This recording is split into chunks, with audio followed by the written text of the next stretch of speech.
Good morning. पिछले class में हम लोगों ने देखा था कि हमारे पास मिश्रित वाक्य के रूप में 5 प्रकार के वाक्य मिल गए। एक बार पीछे से देख लें हम लोग। पीछे हम लोगों ने देखा था प्रपोजिशन 2 तरह के होते हैं, सिंपल और मिश्रित। सिंपल प्रपोजिशन जिसमें एक ही वाक्य हो, और मिश्रित मतलब इसमें एक से अधिक वाक्य हो। अब मिश्रित प्रपोजिशन भी हमारे पास 2 तरह के हो गए थे, ट्रूथ फंक्शन यानी सत्यता फलनक, और दूसरा नॉन ट्रूथ यानी असत्यता फलनक। ठीक है। अब सत्यता फलनक जो होते हैं वो 5 तरह के वाक्य हो गए ट्रूथ फंक्शन। पहला हो गया कंजंक्शन, दूसरा डिसकंजंक्शन, तीसरा इम्प्लीकेशन, चौथा निगेशन और 5वां इक्विवेलेंस। और सबों का प्रतीक चिन्ह क्या होता है? कंजंक्शन को कहते हैं संयोजन, जिसको पहचानने का तरीका होता है कि जो प्रतीकों के माध्यम से वो डॉट से जुड़ा होता है, और वह वाक्य एंड से जुड़ा होता है, एंड के बदले वो डॉट लगाया जाता है। वियोजन को पहचानने का ये वेल से जुड़ा होता है वाक्य, और वियोजन वाक्य जो होता है वो वैकल्पिक वाक्य होता है। वैकल्पिक वाक्य क्या होता है? जब उसमें एक से अधिक वाक्य तो होंगे, लेकिन जब एक वाक्य असत्य होगा तो दूसरा सत्य होगा, दूसरा सत्य होगा तो वो असत्य होगा। एक के असत्य होने से ही दूसरा के सत्य होने की संभावना होती है, यानी आइदर और से वह वाक्य जुड़ा होता है। इसका एग्जाम्पल क्या होता है? आइदर ही इज़ डेड और अलाइव। इन दोनों में एक ही सत्य हो सकता है, या तो कोई व्यक्ति जीवित है होगा या फिर वो मरा ही हुआ होगा। दोनों एक साथ संभव नहीं है, इसलिए इस तरह के वाक्य को डिसजंक्शन वाक्य या वैकल्पिक वाक्य कहते हैं। तीसरा होता है इम्प्लीकेशन, यानी इम्प्लीकेशन इस तरह से ये जुड़ा होता है। इसको हॉर्सू भी कहते हैं, इसे हेत्वाश्रित वाक्य भी कहते हैं। हेत्वाश्रित वाक्य क्या होता है? इफ़ शर्त पे निर्भर होता है यह वाक्य। यदि वर्षा होगी तो ज़मीन गीला होगा, यानी यह शर्त पे होता है। इफ़ देन से यह वाक्य जुड़ा होता है। इफ़ देन, यदि यह ऐसा होगा तो ऐसा होगा, इसे हेत्वाश्रित वाक्य कहा जाता है। चौथा होता है निगेशन। निगेशन मतलब निषेधात्मक, किसी भी चीज़ को निगेट कर देना, यानी उसके विपरीत बता देना, और इसे निगेशन नॉट का चिन्ह लगा होता है। नॉट इन द केस या नो, ये निगेट करता है। 5वां हम लोगों ने देखा था समतुल्यता। इसके समतुल्यता मतलब दोनों की मात्रा, दोनों का मतलब मान बराबर होता है। इसको इस तरह के चिन्ह से हम पहचानते हैं, इसको इक्विवेलेंस कहा जाता है, समतुल्यता। तो इस तरह जो हमने ये देख लिया था कि हमारे पास 5 तरह के वाक्य होंगे। अब इस तरह के 5 वाक्य यदि प्रतीकों के माध्यम से हमारे समक्ष आएँ तो उसे हम कैसे पहचानेंगे और उसके लिए क्या लिखेंगे? इसके लिए आज का क्लास जो हम ले रहे हैं उसमें हम यही बता रहे हैं कि प्रतीकों के द्वारा दिए गए वाक्यों को पहचानना। ये प्रश्न जो 1-1 नंबर का आएगा या शॉर्ट आंसर में कुछ भी आ सकता है, तो उसमें दिया रहेगा कोई भी प्रतीक, जैसे A.B। तो इसमें हम जान रहे हैं कि इसमें यह मिश्रित वाक्य है, क्योंकि यह 2 वाक्य से जुड़ा है। किसी राम इज़ रीडिंग, इससे यह एक वाक्य है। दूसरा सीता इज सिंगिंग, यह 2 वाक्य इसमें है।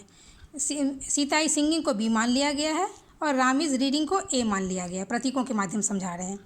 और डॉट लगा हुआ है, इसका मतलब और राम पढ़ रहा है और सीता गा रही है। ये वाक्य एंड से जुड़ा हुआ है, और से जुड़ा है इसलिए डॉट दे दिए। ये प्रतीक के माध्यम से हमने इसे दिखाया है।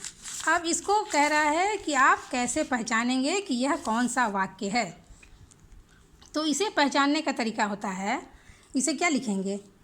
यह एक संयुक्तक वाक्य हम देख रहे हैं, तो लिखेंगे यह एक संयुक्तक मतलब और डॉट से जुड़ा हुआ है, डॉट का चिन्ह है, डॉट को संयुक्तक कहा जाता है। कंजंक्शन, इसलिए यह एक संयुक्तक यौगिक वाक्य है। यौगिक मतलब एक से अधिक वाक्य हो गया। दूसरा, यदि ये एग्जाम्पल रहेगा A वेल B, तो ये हम क्या कहेंगे? इसमें ए वेल से जुड़ा हुआ यानी वैकल्पिक से जुड़ा हुआ है, तो कहेंगे यह 2 वाक्य है, तो हम लिखेंगे यह एक वैकल्पिक यौगिक वाक्य है। यौगिक इसलिए है क्योंकि 2 वाक्य है, और वैकल्पिक है क्योंकि यह वेल से जुड़ा हुआ है। आइदर और वाला वाक्य होगा ये। अब तीसरा चले आए A इम्प्लाइज B, तो इसमें क्या लिखेंगे? यह भी एक यौगिक वाक्य है, क्योंकि A और B 2 वाक्य हम देख रहे हैं। अब चूँकि इम्प्लीकेशन से जुड़ा है, आपातिक से जुड़ा है, तो आपातिक जो होता है वह हेत्वाश्रित वाक्य का नमूना होता है, एग्जाम्पल होता है। तो लिखेंगे यह एक सोपाधिक या हेत्वाश्रित वाक्य है और साथ में यौगिक वाक्य है। यह इफ़ देन से जुड़ा होता है, पहचानने का तरीका है। लेकिन यहाँ तो आपको इफ़ देन या इस सब से मतलब नहीं, मतलब है कि ये पहचानना है कि प्रतीक में जो दिया गया है, प्रतीकों के माध्यम से यह वाक्य दिया गया है, तो यह कौन सा वाक्य है। इसको पहचानना होता है। ये एक एक नंबर का सवाल या शॉर्ट आंसर में आएगा। अब ये रहेगा नॉट ए और लिखा रहेगा दिए हुए वाक्य को पहचानिए कि ये कौन सा वाक्य है। तो हम लिख देंगे, चूँकि यहाँ एक वाक्य है और इसका उल्टा निगेशन, यानी इसको निगेट कर दिया गया है। जैसे कोई कह रहा होगा कि राम इज़ ऑनेस्ट, दूसरा कह देगा कि no Ram is not honest, यानी नॉट लग गया, टिल्ला या निगेशन। तो लिखेंगे यह एक निषेधात्मक तर्क वाक्य है, क्योंकि निषेध कर दिया गया। अब इसका इम्प्लीकेशन में क्या हो गया, इसके लिए लिखेंगे यह तो एक, चूँकि यह भी एक यौगिक वाक्य है क्योंकि दो वाक्य है इसमें, और चूँकि यह समतुल्यक चिन्ह से जुड़ा हुआ है इसलिए यह एक समतुल्य यौगिक वाक्य है, यौगिक वाक्य है। ये पांचों हो गया। अब इसके आगे आपको आ सकता है बड़ा, ये तो छोटा सा हो गया। अब आपके पास एग्जाम्पल आ सकता है, जैसे कोई मिक्स्ड हो और बड़ा एक से अधिक वाक्य हो। जैसे है यदि रहा कई वाक्य हो, उसको ए बी सी डी आदि के माध्यम से, ई एफ कुछ भी के माध्यम से सिंबल से यदि जोड़ा गया हो, पहले से मान लिया जाए। अब आपके पास एग्जाम्पल हो, देख लीजिए, ए इम्प्लाइज बी वेल सी, ठीक है, वेल बड़ी, पहले बड़ी ब्रैकेट फिर छोटी ब्रैकेट में b well d dot d well e, हो गया। अब हमारे पास सबसे पहले ये देखिए कि ये बड़ा सा एग्जाम्पल आपके पास है और आपको किसी ने कह दिया, प्रश्न में आ गया कि दिए हुए एग्जाम्पल को पहचानिए कि ये कौन सा वाक्य है। तो इसमें हम सब क्या मैथ्स की तरह, हम गणित की तरह देख रहे हैं कि इसमें ये बड़ी कोष्ठक यानी बड़ी ब्रैकेट से जुड़ा हुआ है बीच में, फिर ये छोटी ब्रैकेट से जुड़ा हुआ है, और फिर एक इसका एक आता है मंझली ब्रैकेट भी। तो अभी तो उसकी ज़रूरत नहीं पड़ रही है, आपको सिर्फ वाक्य को पहचानना है। तो यहाँ हम देख रहे हैं कि हम बड़ी ब्रैकेट के अंदर एक ये वाक्य है और ये दूसरा वाक्य है, और ये दोनों वाक्य वेल से जुड़ा हुआ है, इस वेल के चिन्ह से, यानी संयुक्तक, सॉरी ये इसको क्या कहते हैं, वेल, ये डिसजंक्शन वाक्य, इसको वियोजन, आइदर और से वियोजन वाक्य से जुड़ा हुआ है। ये देखिए यहाँ पे हमने लिखा है ये वैकल्पिक यौगिक वाक्य या वियोजन वाक्य है। तो इसे भी हम लोग लिख देंगे कि यह एक यौगिक वियोजन हेत्वाश्रित वाक्य है, वैकल्पिक वाक्य है, क्योंकि यह वेल से जुड़ा हुआ है, इसीलिए। और वेल वाक्य जो होता है वो वैकल्पिक वाक्य के पहचानने का तरीका होता है, इसलिए यह एक वैकल्पिक यौगिक वाक्य है। बड़ा हो छोटा किसी में भी है, बस इस तरह से लिखेंगे। हालांकि इसमें यह देखने वाली बात है कि ये जो दो, वैसे तो देखने में दो वाक्य लग रहे हैं, इन दोनों को इससे जोड़ा गया है, चूँकि बड़ी ब्रैकेट के अंदर है इसलिए वाक्य दो हैं। लेकिन यदि इन दोनों को अलग करते हैं तो बड़ी ब्रैकेट के अंदर भी हम देख रहे हैं कि दो वाक्य अलग से फिर है।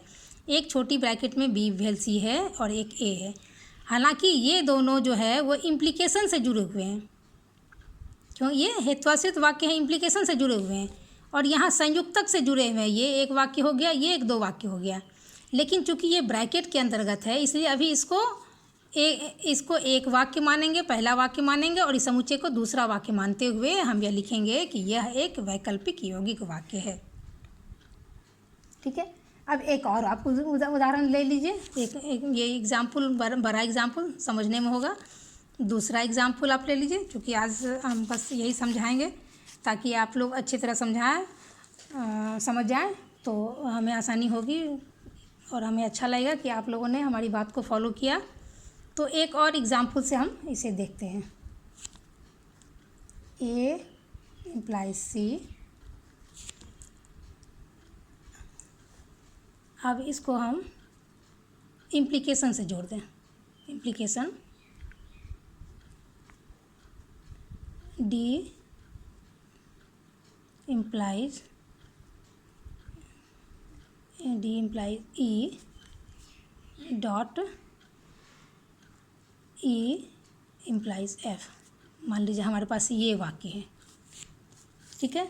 अब यहाँ भी हम क्या देख रहे हैं, यहाँ भी हम यही देख रहे हैं कि बड़ी ब्रैकेट के अंदर ये एक वाक्य हो गया, इस ब्रैकेट के अंदर ये दूसरा वाक्य हो गया, और दोनों के अंदर दो दो वाक्य अलग से है।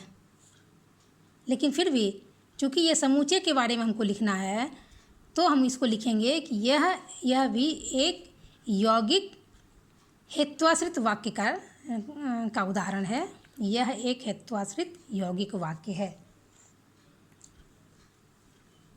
ठीक है, क्योंकि इसके अंदर हालांकि ये भी देख लीजिए, ये दोनों, ये संयुक्तक से जुड़ा हुआ है और ये भी संयुक्तक से जुड़ा हुआ है, लेकिन चूंकि ये दोनों बड़ी ब्रैकेट के अंदर है, ये दोनों ही बड़ी ब्रैकेट के अंदर है, इसलिए हमने इसको ये वाक्य माना और इसको हमने एक दूसरा वाक्य माना, और इस तरह से हमने ये लिखा कि यह एक आपातिक वाक्य है, जो हमने ये इम्प्लीकेशन का चिन्ह दिया है, जिसको हेत्वाश्रित वाक्य भी कहा जाता है, और ये इम्प्लाई से जुड़ा होता है।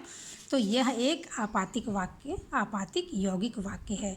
आपातिक को हेत्वाश्रित वाक्य को पहचानने का तरीका होता है, इसलिए लिखेंगे यह एक हेत्वाश्रित यौगिक वाक्य है। और ये इसमें हम ये लिख देंगे हेत्वाश्रित यौगिक वाक्य, हेत्वाश्रित यौगिक तर्क वाक्य। और क्यों है, इसको आप आपातिक भी लिख सकते हैं, आपातिक या कुछ भी। और क्योंकि इसको यदि शॉर्ट आंसर में आया हो तो इसे लिखेंगे क्योंकि दोनों वाक्य आपातिक चिन्ह से जुड़े हुए हैं।